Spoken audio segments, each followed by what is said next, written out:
Vamos a mais um bate-papo agora sobre evolução. Continuando, agora nós vamos ver as teorias de como os seres evoluíram na face da Terra.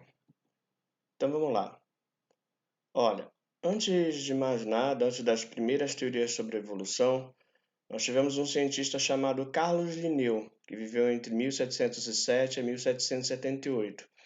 Ele era dedicado à botânica e à física, e a grande contribuição dele foi na classificação dos seres vivos, na nomenclatura dos seres vivos, ou seja, Carlos Linneu propôs uma forma de dar nomes científicos aos seres vivos. Não cada um falar no seu idioma, mas todos os nomes científicos passariam a ser escritos em latim e o sistema seria a ser conhecido como binomial. Ele publicou esse sistema de classificação num livro chamado Systema Naturae. Ainda na época de Carlos Linneu, os cientistas eram fixistas, né? Eles acreditavam que as espécies eram fixas e imutáveis, e alguns deles ainda acreditavam até na geração espontânea. O primeiro grande cientista, o primeiro grande pensador que resolveu falar em evolução, que as espécies não eram fixas, que na realidade elas se modificavam, foi Jean-Baptiste Lamarck, que viveu de 1774 a 1829, né? O Lamarck ele foi um zoologista e botânico francês, nascido em Bazantinho, um dos pioneiros na formulação das teorias da evolução biológica. Lamarck é considerado o pai da biologia, né? Lamarck apresentou a sua teoria num livro chamado Filosofia Zoológica. Em 1809 foi justamente quando Charles Darwin nasceu. Então, a teoria de Lamarck se baseava em três pontos principais que estão aí no slide. Primeiro, para Lamarck, um ser vivo ele se modificava, ele ganhava ou perdia uma característica por uma necessidade de adaptação ao meio, ou pela falta dessa necessidade, como se a gente for pensar nos morcegos, né? Então, é importante lembrar que para Lamarck, essa necessidade ela era imposta pelo meio ambiente. O meio ambiente apresentava as suas condições e isso era uma imposição para o ser vivo. Então, o ser vivo tinha necessidade, houve a necessidade de se modificar. Então, daí ele enunciou duas leis: a lei do uso e desuso e a lei da herança dos caracteres adquiridos. Na primeira lei do uso e desuso, Lamarck dizia que quanto mais um órgão fosse utilizado, ele tenderia a se desenvolver. E quanto menos ele fosse utilizado, ele tenderia a atrofiar e até desaparecer. Bom, parte dessa primeira lei de Lamarck está correta, porque determinados órgãos, como os músculos, por exemplo, se forem bastante usados, realmente eles se desenvolvem. Então, parcialmente, biologicamente está correto. Mas, por outro lado, se um órgão deixar de ser usado, alguns órgãos podem até atrofiar, mas desaparecer, como ele dizia na sua lei, não. Não, isso realmente não pode acontecer. Então, para Lamarck, um ser vivo, quanto mais usasse um órgão, esse órgão ia se desenvolver. E quanto menos usasse esse determinado órgão, ele ia atrofiar e poderia até desaparecer. Essa é a primeira lei de Lamarck. E aí, essa nova característica que fosse surgir ou desaparecer com a lei do uso e desuso seria transmitida para as próximas gerações, que é o ponto 3 aí, hereditariedade dos caracteres adquiridos. Ou seja, os descendentes desses seres que sofressem essas modificações essas características eram passadas imediatamente para a próxima geração. Tá? Isso está totalmente errado. Esse terceiro ponto aí não existe embasamento.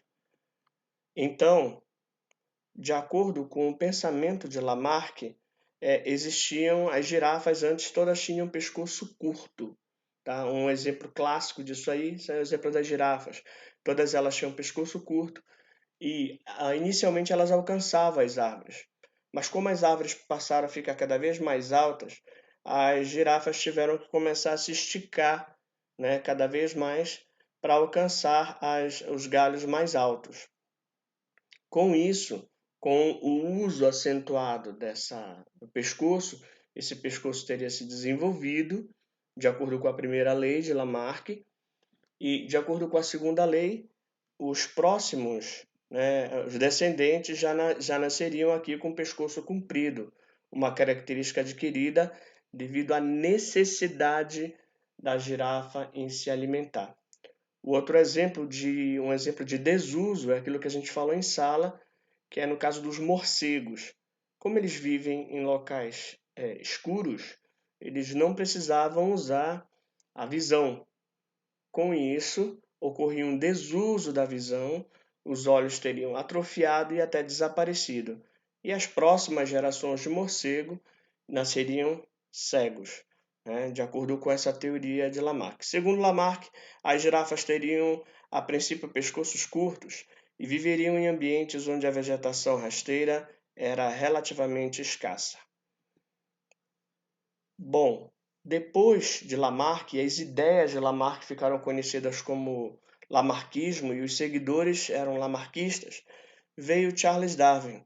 Charles Darwin nasceu exatamente ali em 1809, quando Lamarck tinha publicado o seu livro,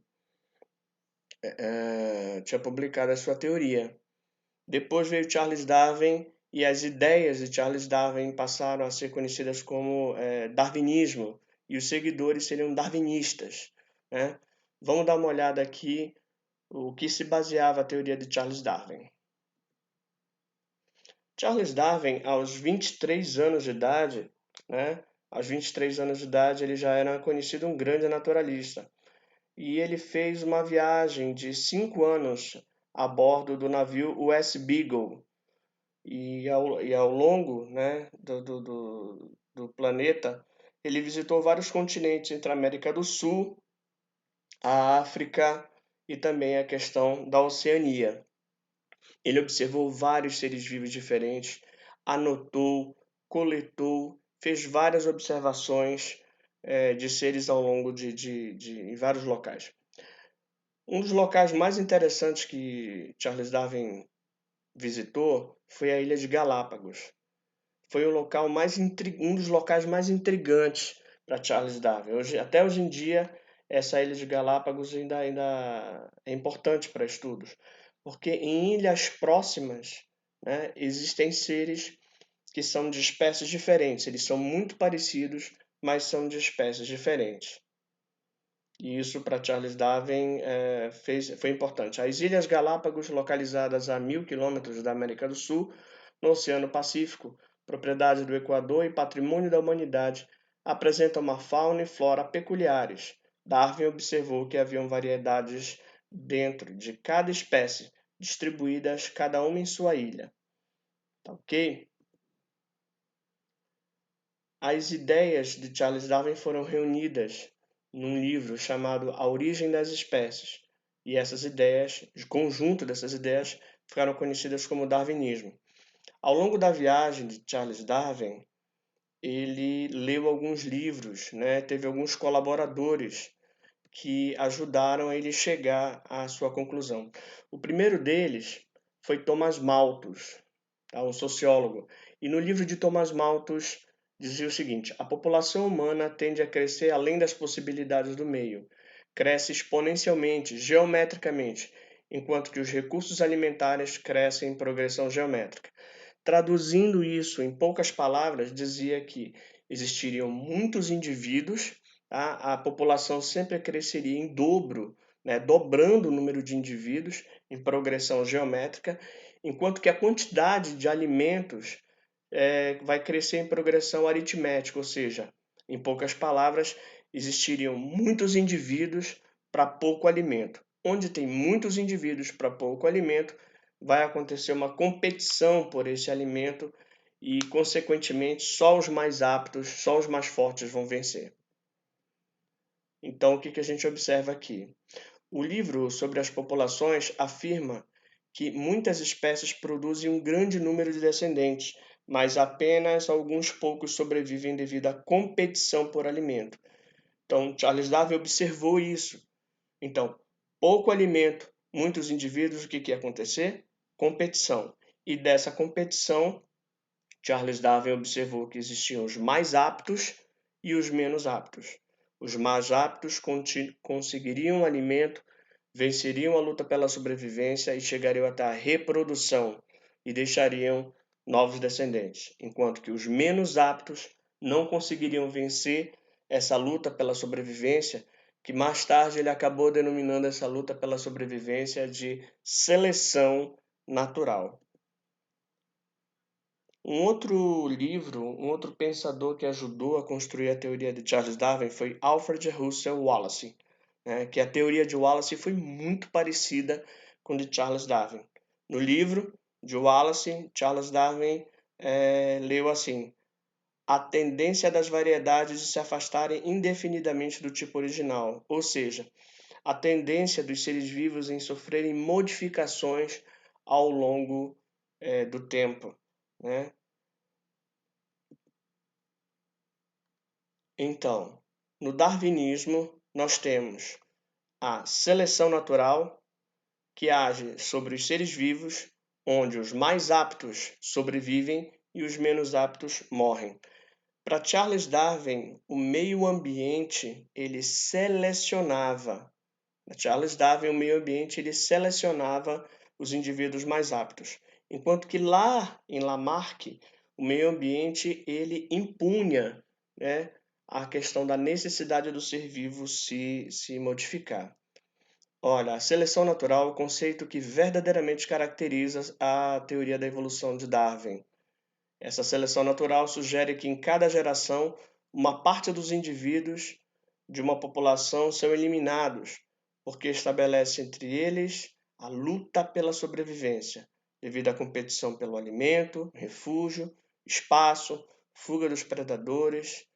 Então, seleção natural, seleção dos mais aptos. Deste modo, sobrevivem os que melhor se adaptarem ao meio, são os mais aptos, como a gente já está conversando.